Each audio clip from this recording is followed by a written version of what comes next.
Nissan Hybrid 2025 thay đổi mô hình xe là xe MPV hạng sang cỡ lớn với thiết kế vuông vắn mà nay đã trở thành tiêu chuẩn của phân khúc trong hạng xe của mình.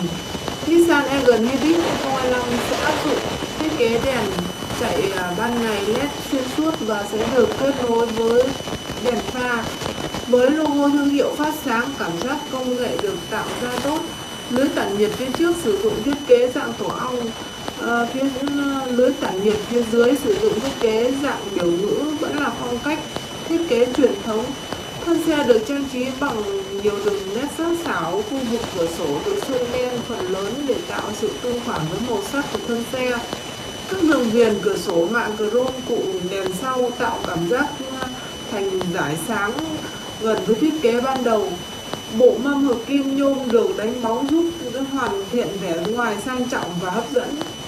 Phần đuôi xe sử dụng thiết kế đèn hậu xuyên suốt và các tấm phản quang dọc sẽ được bổ sung bên dưới để tăng cường độ an toàn khi lái xe vào ban đêm. Về kích thước của thân xe, chiếc xe mới dự kiến sẽ có chiều dài, chiều rộng và chiều cao lần lượt là 4.980 x 1.880 x 1.930 mm. Chiều dài cơ sở đạt 3.000 mm. Nissan Hybrid 2025 sở hữu các trang bị nội thất cao cấp nhằm mang lại sự hài lòng tối đa cho người lái xe và hành khách.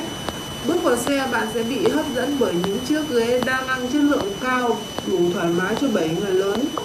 Thiết kế ghế ngồi theo phong cách 3 chiều đầy tính sáng tạo, hữu ích đi kèm với chỗ để chân rộng rãi.